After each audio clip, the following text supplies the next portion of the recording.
Vabilo ali potep? Cifra ali mož?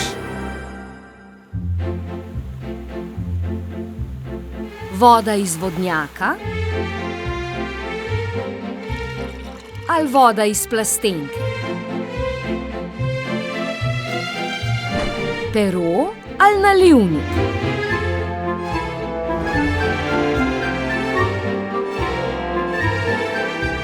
Kamera obskura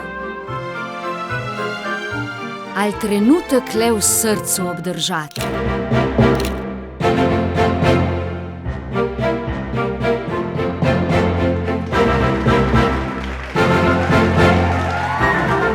Komedija ali drama?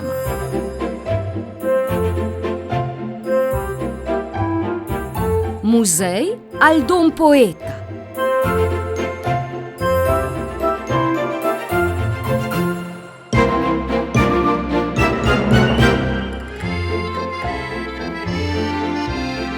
Doživetje ali zabava?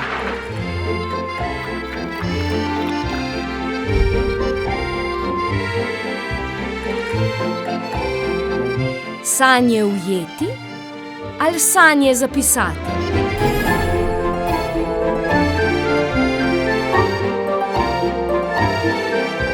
Zapisano imeti ali sanje vodi dati?